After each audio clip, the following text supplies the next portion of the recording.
She had scrubbed that floor before. She just hadn't done it on her knees. Wren Ashford stood in the entrance hall of Kestmore Park and looked at the marble she had learned to walk on.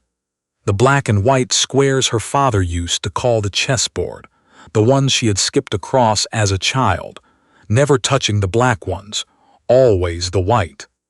The marble was dull now. Someone had let the wax build up wrong and then stripped it incorrectly, and now there was a haziness to it that wouldn't come out no matter how hard you scrubbed. She knew because she had been scrubbing it for 20 minutes. "You've missed the corner," said Mrs. Featherstone. Wren moved to the corner. The housekeeper didn't leave.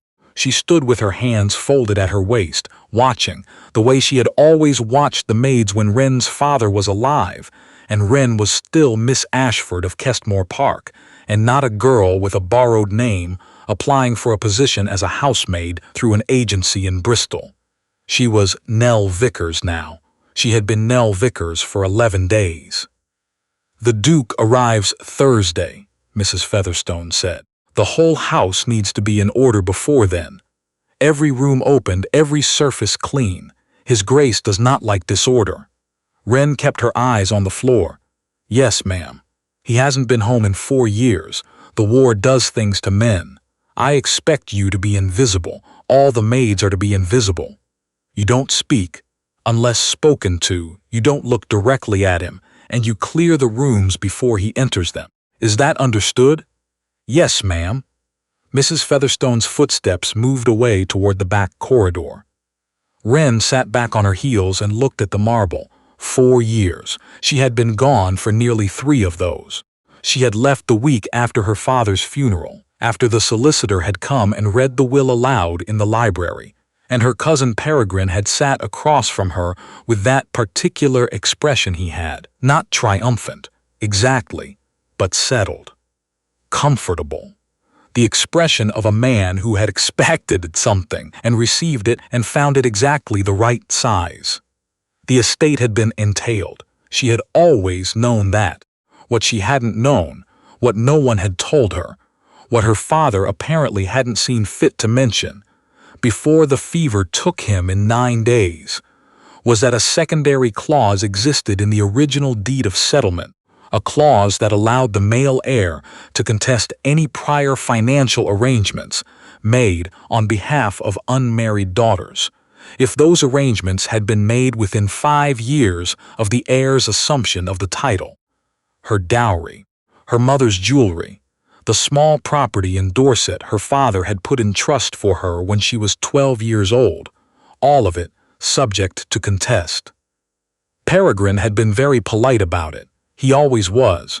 She had left before he finished being polite. She had taken what she could carry, and she had gone to her father's cousin in Bristol, a woman named Mrs. Hartwell, who ran a small millinery and didn't ask too many questions, and she had spent 2 years learning what it meant to have nothing. And then she had spent 1 year figuring out what to do about it. The answer had come in the form of a letter, not to her. She didn't receive letters anymore. Wren Ashford didn't exist on paper, but a letter that passed through Mrs. Hartwell's shop from a woman who was leaving service at Kestmore Park to marry a farmer in Somerset. The woman had mentioned, in passing, that the Duke of Carwell was expected home from the continent and that the housekeeper was taking on new staff. Wren had thought about it for 3 days. Then she had written to the agency. She understood, dimly, that this was either the most sensible thing she had ever done or the most dangerous. She had not yet decided which. The Duke arrived on a Thursday afternoon, as promised. Wren heard the horses before she saw anything. She was in the upper corridor, carrying fresh linen to the blue bedroom, when the sound of hooves on gravel came through the window at the end of the hall. She stopped walking. She didn't go to the window. She had told herself she wouldn't. She went to the window. He was dismounting. That was the first thing she saw. Not his face, just the movement of him, the way he came off the horse with a kind of careful efficiency, like a man who had learned not to trust his body to do things automatically anymore. He was taller than she remembered. Or perhaps she had simply been younger when she last saw him, 16 to his 22, and height looked different when you were 16. He had been at the estate twice when her father was alive. The old Duke, his uncle, had been a neighbor in the loose way that neighbors were neighbors when their properties were 6 miles apart. And there had been dinners, 2 or 3, and Wren had been permitted to come down after the meal and sit quietly in the corner while the adults talked. She remembered almost nothing about him from those visits except that he had been kind to the dog, her father's old spaniel, and that he had not spoken to her at all. His name was Edmund Carwell. He had inherited the dukedom at 26 when his uncle died without a direct heir, and 6 months after that the war had pulled him away, the way the war had pulled everyone away, and he had gone and not come back and not come back and not come back until now. She watched him from the window long enough to see Mrs. Featherstone come out to greet him. She watched him nod. She watched him look up at the house. She stepped back from the window before he could look higher. The first week, she kept her head down. This was not difficult. She had grown skilled at it. The trick was to make yourself useful in ways that didn't require you to be seen, to anticipate what was needed and have it done before anyone had to ask. She carried coal scuttles. She pressed tablecloths. She polished the silver in the butler's pantry at 5 in the morning, when no one else was awake. She learned the rhythms of the house as it existed now, under new management, and found the places where her memory and the present didn't match. The portrait gallery had been rearranged. Someone had moved her grandmother's portrait to the far end, near the door, where the light wasn't good. She noticed this on her 3rd day and didn't say anything. She noticed a great many things and didn't say anything. She noticed that the Duke was nothing like she had expected. She had constructed a version of him in the 3 months between deciding to do this and actually arriving at Kestmore. She had imagined a man made hard by war in obvious ways, sharp-voiced, short-tempered, impatient with small imperfections, the kind of man who noticed when his boots weren't polished correctly and said so. Instead, he was quiet. Not gentle, exactly, but contained. He moved through the house like he was still learning it, like each room required a moment of adjustment. He ate simply and didn't complain about the food.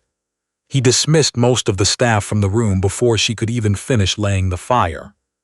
He did read, though. Constantly. She found books everywhere, left on windowsills, on the edge of the bath, stacked beside his chair in the library with slips of paper marking pages. She couldn't help glancing at when she retrieved them. On the 8th day, she came to collect his breakfast tray, and he was still in the morning room. She stopped in the doorway. He was at the window with a letter in his hand, not reading it, just holding it. The way you held something you didn't want to put down and didn't want to keep. She should have retreated. Mrs. Featherstone had been very clear. She stepped into the room and began stacking the dishes. "Leave it," he said.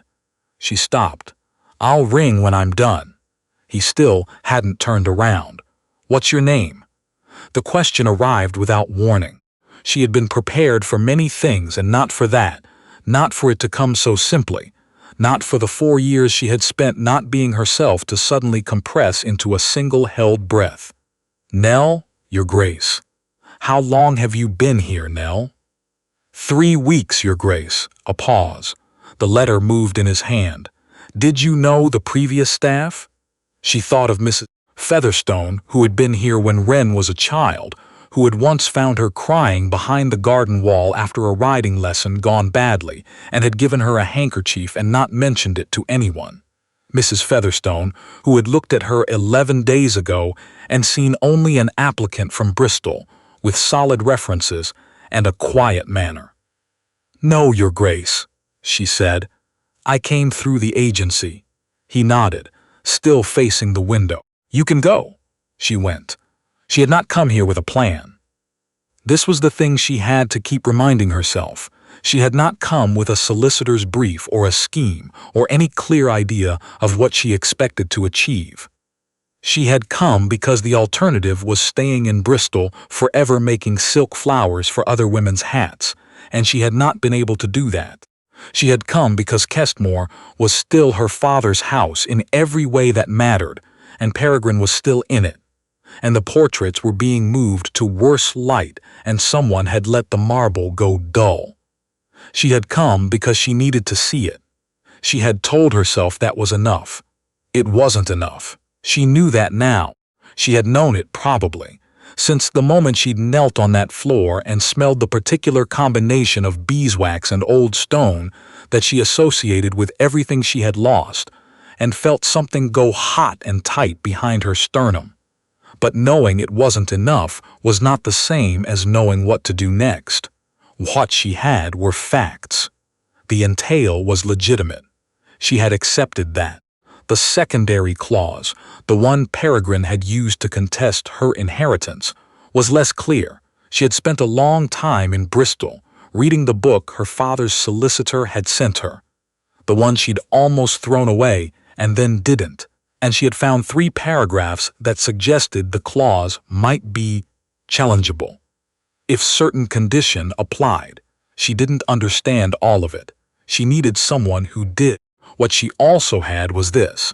Kestmore had passed through the Ashford line for 6 generations, but the original land grant, the one that had established the estate itself, the title to the land rather than the house, had been made jointly 300 years ago to 2 brothers.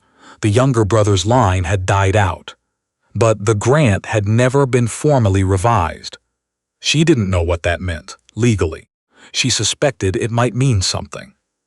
She had found the original deed in the muniment room on her second Saturday, when she was supposed to be dusting the upper shelves. She had read it in the light from the high window, standing on a footstool, not moving for 20 minutes. She had put it back exactly where she'd found it. She thought about it every day since. Peregrine arrived in the 4th week. She was in the kitchen garden when she heard his voice through the window of the breakfast room. That particular measured tone he had, the one that made everything sound like a business matter. She put down the basket she was carrying and stood very still. He was speaking to the Duke. She couldn't hear the words clearly, only the rhythm of them. Peregrine measured and unhurried, the Duke responding in shorter phrases. She moved around to the kitchen entrance and went inside and found a reason to be in the back hallway, near the baize door, where she could hear better. "Grateful for your patience in this matter," Peregrine was saying. "The survey should be complete by the end of the month."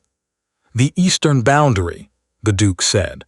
"The whole of the north parcel. There's been some question about the drainage rights. Nothing that can't be settled." A pause. "Then, and your cousin? The daughter?" Wren went very still. "Wren." Peregrine said the name with the small sigh of a man performing mild regret. "She left after the funeral. I'm afraid we've had no contact. I believe she's in London." Another pause. "It was an unhappy situation. I would have preferred, but there it is. The entail is what it is. She contested nothing. She had no grounds." A brief silence. "She was young. I think she found the whole business overwhelming. I hope she is well, wherever she is." He said it the way you said things you didn't think about anymore. Wren moved away from the door before she did something she couldn't take back.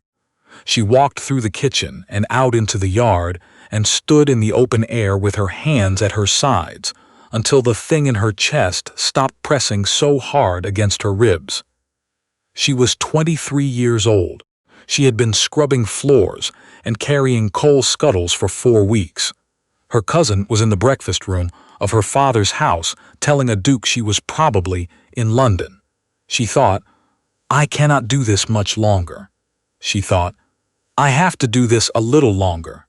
The conversation she had not been expecting happened on a Tuesday. She was in the library. She was often in the library, because the library was where she was most useful and most invisible. and because standing in front of those shelves was the closest she could come to feeling like herself. She was on the ladder, pulling down a volume the Duke had requested through Mrs. Featherstone when she heard him come in. She didn't climb down immediately. She found the book, and then she stood on the second rung from the top with her hand on the shelf, and she thought about the best way to descend without looking like she had been startled. "Don't come down on my account," he said. He crossed the room to the desk and sat down. She climbed down. She brought him the book. He looked at it. Then he looked at her. "You read," he said. It wasn't a question. She didn't know what she had done that gave it away. She said carefully, "I can read, Your Grace. Most people can. That's not what I said." He set the book on the desk and looked at her with the same quiet attention he gave everything. "You're always looking at the shelves. You carry books like you know how to hold them. You don't hold them the way someone holds an object they don't care about." She didn't say anything.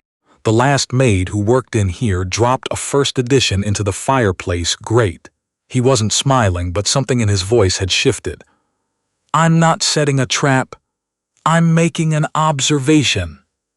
"My employer in Bristol had a library," she said carefully. "She allowed me to borrow from it." He studied her for a moment longer. Then he opened the book. "There's a water stain on the binding of that volume you brought me. It happened before I inherited the estate. Do you know which one I'd like you to find in replacement?" She looked at the title. She went to the shelves. She found the replacement in 4 minutes because she had known exactly where it was since she was 12 years old. She brought it to him. He looked at her again. "Thank you, Nell." She bobbed her head and left. She stood in the corridor for a moment with her back against the wall. He was going to figure it out. Not today, but eventually, if she wasn't careful, he was going to figure it out. She didn't know yet whether that was something to prevent or something to allow. She made a mistake in the 5th week. It was small, the kind of thing that might not register at all, and she had almost convinced herself it wouldn't, except that she made it in front of him. He had been walking through the upper corridor and stopped in front of a landscape painting. One of 3 that hung together, a set her father had commissioned from an artist who came up from London. She had been going past with clean towels when he stopped, and she stopped, and he was quiet for a moment and then said, to himself more than to her, "I can't remember if these have always been here or if they were moved."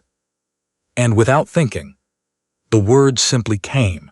From somewhere that predated Nell Vickers entirely, she said, "They've always been here." They were commissioned in 1809. The set was designed for this corridor, specifically because of the light from the north windows. The artist was particular about it. The silence afterward was absolute. She felt it the moment she finished speaking. She kept her face forward. She didn't look at him. He said, slowly, "That's very specific knowledge for someone who came through an agency 3 weeks ago. I'm interested in paintings, Your Grace." Her voice was steady. She was proud of that. "I read about estate collections when I can." Another silence, longer this time. "Nell," he said, "Your Grace, look at me." She did. He was watching her with an expression she couldn't read. Not suspicious, exactly. Something more careful than that. Something that looked, unexpectedly, like consideration. "What's your full name?" he said. Her heart was doing something she couldn't control. "Leof Ellen Vickers, Your Grace." He held her gaze for another moment. Then, "All right, Nell, thank you." She walked away at normal speed. She made it to the linen room at the end of the hall, closed the door, and stood there for a long time. She hadn't looked away in time. She had answered too quickly. She had known too much, and she had said it without thinking, and now she was standing in a linen room at the end of the corridor where she had run as a child, feeling the whole careful construction of the last 5 weeks begin to develop cracks. She found the second document on a Friday. She wasn't looking for it. She had gone to the muniment room for a legitimate reason. The Duke had asked Mrs. Featherstone to locate the original survey records for the north parcel, the ones Peregrine had mentioned. The ones Featherstone had mentioned, and Mrs. Featherstone had sent Wren because Wren had demonstrated a facility for finding things in the muniment room that no one had commented on directly, but everyone had noticed. She found the survey records, and then, behind them, in a box she had to move to reach the back of the shelf, she found a bundle of letters tied with tape that had gone brown. The letters were from her father, addressed to the old Duke, Edmund's uncle, dated across a period of 15 years. She sat down on the floor of the muniment room with the bundle in her lap and read them for an hour. The last letter, dated 8 months before her father died, was about her. "I have been thinking about what we discussed at midsummer," her father wrote, in the handwriting she knew better than her own, the looping G's and the cramped N's. "You asked what I intended for Wren, and I said I hadn't settled it, which was not honest. The truth is, I have been in correspondence with your solicitors about the possibility of a formal arrangement between the families. I know the boy is abroad. I know it may come to nothing, but I find I would like, before I am much older, to know that she would be taken care of by someone I trust. You have always been that to me. I suppose I am asking if the family might be." Wren read the letter 3 times. She sat on the floor of the muniment room for a long time after that. Her father had written to the old Duke about an arrangement, about her, and 8 months later her father was dead, and the old Duke was dead, and she was on her knees, scrubbing marble that she might have had some legal claim to after all, except that no one had told her, and the letters had been sitting behind a survey box in a room no one had been in properly for years. She put the letters back. She kept one, her father's last letter. She folded it and put it inside her dress. She went and finished finding the survey records. She brought them to Mrs. Featherstone. She said nothing. He came to the muniment room himself 2 days later. She was there again.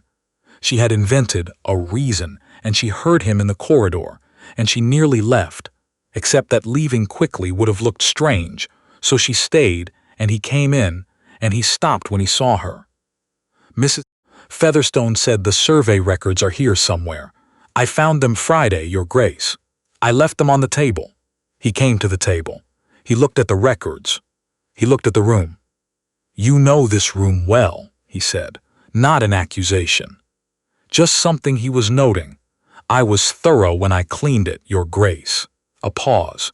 He turned around and looked at her directly.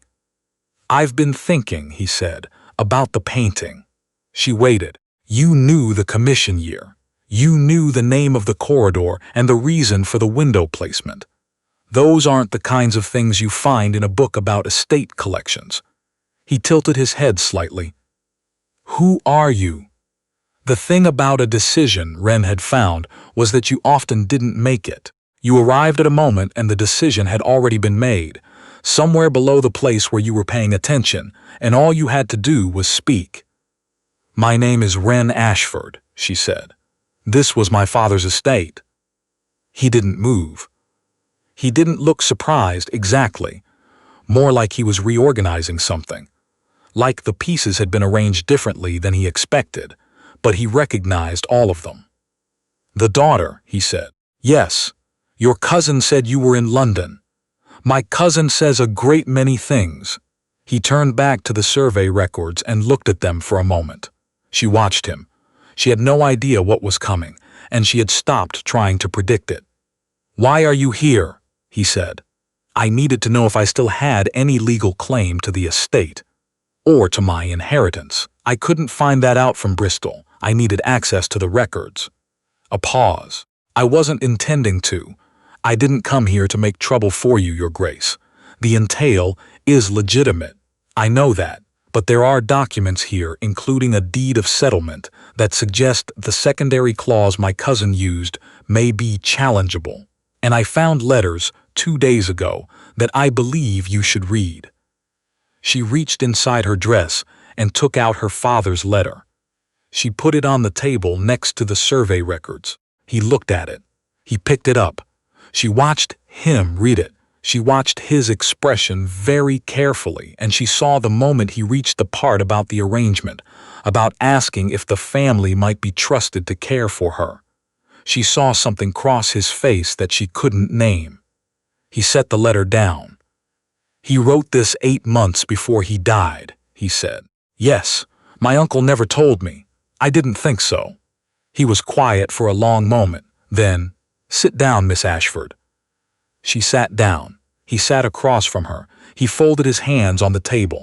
"Tell me about the deed of settlement," he said. So she did. She told him everything, the original grant, the 2 brothers, the clause that had never been revised. She told him about the secondary clause Peregrine had used, and the 3 paragraphs she had found in the book the solicitor had sent, and why she thought it might be challengeable. She spoke clearly and quickly, the way she had been organizing it in her head for weeks, and he listened without interrupting. And when she finished, he was quiet for a moment. "You've thought about this for a long time," he said. "I've had nothing else to think about for 3 years." He looked at her, not the way he had looked at Nell Vickers, the maid he was trying to place, but differently. Like he was seeing something he had been almost seeing for weeks, and had finally stopped looking at sideways. "I'll have my solicitors look at the settlement deed," he said. "And the secondary clause. If there are grounds to challenge your cousin's claim on your personal inheritance, the Dorset property, the jewelry, the dowry, then we should pursue it." She had not expected that. She had expected resistance, or skepticism, or the careful neutrality of a man protecting his own position. She had not expected "Your Grace, your cousin is using my estate as a base for a land survey," he said, "while telling people you are probably in London. He moved your grandmother's portrait to the end of the gallery where the light is inadequate." He paused. "My solicitors will look at the deed." She sat with that for a moment. "Thank you," she said. It came out quieter than she intended. "Don't thank me yet." He looked at the letter again. "My uncle should have told me about this letter. He should have made it mean something while he was alive to do so." He glanced up. "I'm sorry he didn't." She didn't know what to say to that. She had spent 3 years being angry, and after a while the anger had gotten heavy, and she had learned to carry it efficiently, without spilling it, and now someone was apologizing for the thing that had started all of it, and she found that she didn't have a prepared response. "You've been here 5 weeks," he said, "pretending to be a maid." "Yes." "Were you frightened?" The question was so simple that she almost laughed. "Constantly," she said. Something changed in his face. Not quite a smile, but near one, the kind of expression a person had when they had been still for a very long time and something moved. "I imagine so," he said. "You're very good at it, for what it's worth. Mrs. Featherstone thinks extremely well of you. Mrs. Featherstone doesn't know who I am." "No," he paused. "She will need to." Wren thought about Mrs. Featherstone's face when she found out, and felt a complicated mix of things she couldn't entirely sort. "One more question," the Duke said. She looked at him. "The marble in the entrance hall," he said. "It's been bothering me since I arrived. What happened to it?" She blinked. And then, because there was nothing left to protect, she said, "Someone stripped the wax incorrectly. You need to start from the original compound and do it in 4 stages, not 2. I can show the housemaids if you like." He looked at her for a long moment. "Yes," he said, "I'd like that." The solicitors came from London the following week. Peregrine received a letter. Wren did not read it, but she heard from the kitchen maid, who overheard Mrs. Featherstone, speaking to the butler, that it had arrived on a Thursday, and that Miss Ashford had gone very quiet afterward, and left the estate by Friday morning. She heard this in the kitchen and said nothing, and continued folding napkins. She was still, technically, staying in the servants' quarters. This was something that would need to be addressed. She and the Duke had had 2 more conversations in the library. Real conversations.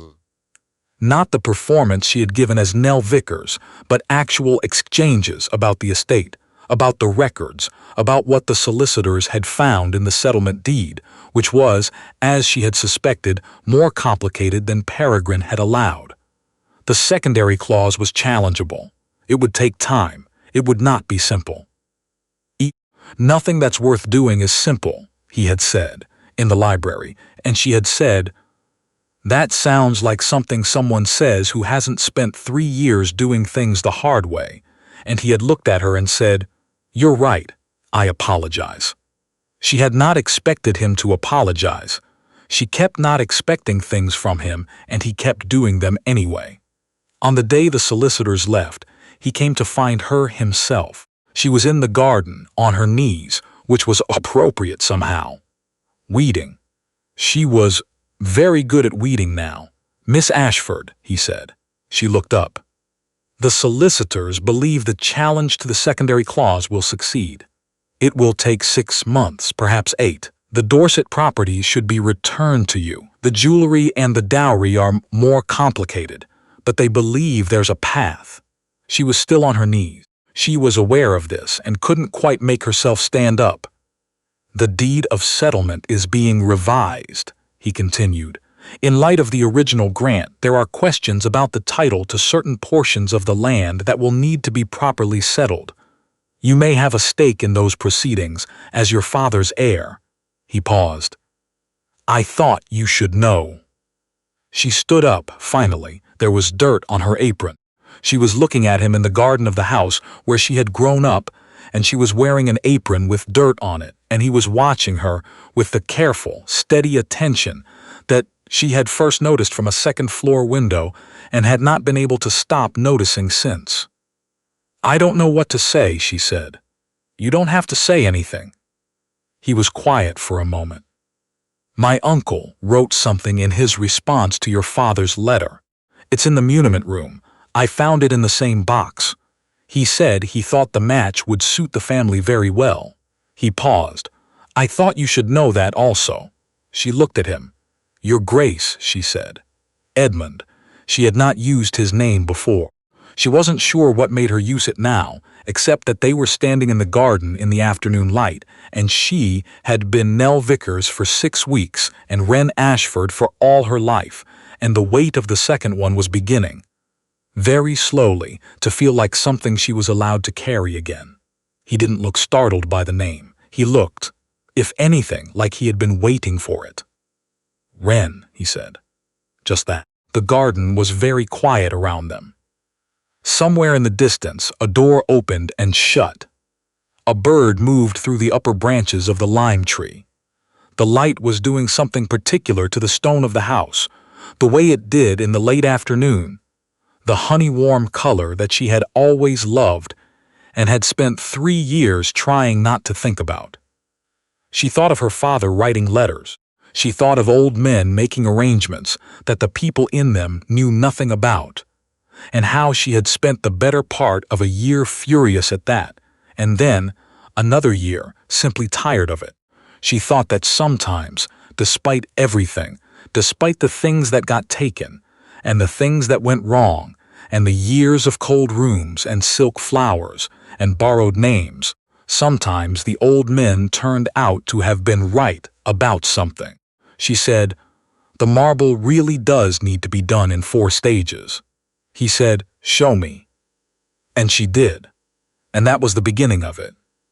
Not the courtroom recovery of her inheritance, which came 8 months later as promised, and not the formal arrangement that came 3 months after that, quiet and appropriate and witnessed by Mrs. Featherstone, who cried, which neither of them had expected, but this, the 2 of them kneeling on the chessboard marble of the entrance hall, Wren showing him how to work the compound in from the corner, the house settling around them in the late afternoon, exactly as it had always done, exactly as it would continue to do.